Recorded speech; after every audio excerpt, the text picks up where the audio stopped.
Oke, Ketua, Ya. izin bertanya lagi. Untuk PT kan biasanya ada direktur dan komisaris tuh. Nah, kalau yayasan ada direktur dan komisaris tidak ya, Ketua? Oke, berarti ini kan kita masuk ke sesi ini ya, pembahasan terkait struktur yayasan.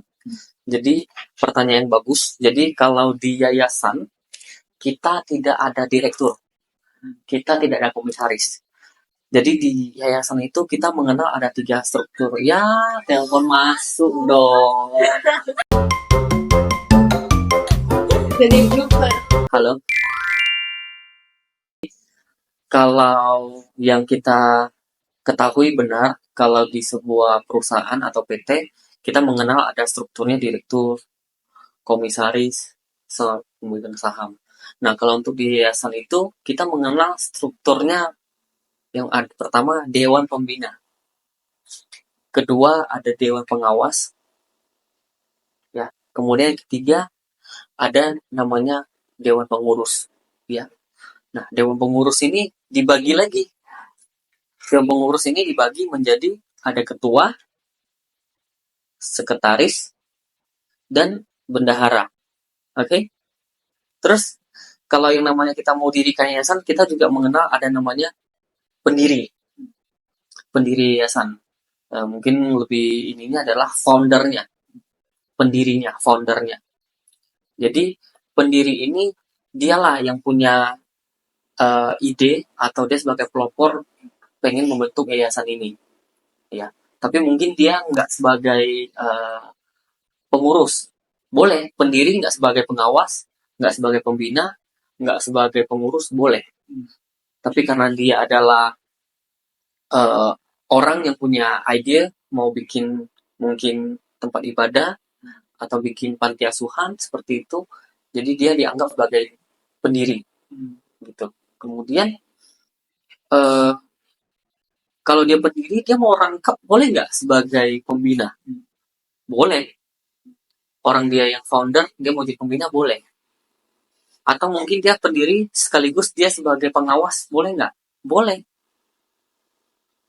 Dan atau mungkin dia sebagai pendiri, ya dia pendiri kemudian mau jadi ketua pengurusnya, boleh nggak? Boleh. Catatannya adalah orang tersebut nggak boleh rangkap jabatan dari 3 struktur yang tadi kita sebut pertama kali.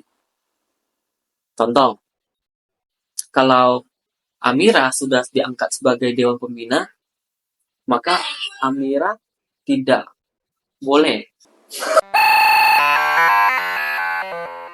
Ngaruh nggak sih? Jadi misal contoh, Amira diangkat sebagai dewan pembina. Nah, kalau dia dia punya jabatan sebagai dewan pembina, dia nggak boleh lagi rangkap sebagai ketua pengurus, atau mungkin dia nggak boleh lagi rangkap sebagai bendahara atau sekretaris. Jadi satu orang hanya boleh mengemban satu jabatan. Nah, jadi sering ditanya itu untuk mendirikan yayasan itu butuh berapa orang sih? Minimal 5 orang. Minimal itu. Kenapa? Karena dia harus mengisi posisi pengawas, pembina, ketua, sekretaris, dan bendahara. Dan kelima ini kita bisa anggap sebagai pendiri juga.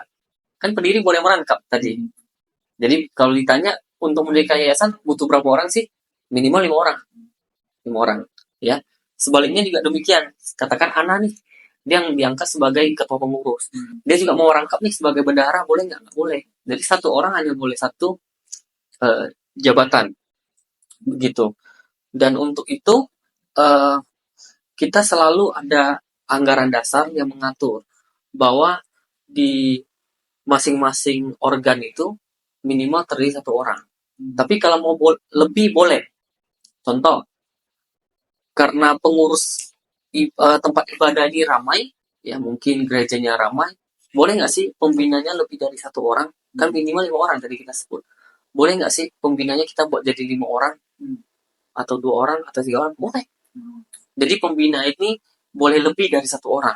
Di anggaran dasar itu mengatur seperti itu. Jadi kalau lebih dari 1 pembina, ya, maka salah satu harus diangkat sebagai ketua pembina.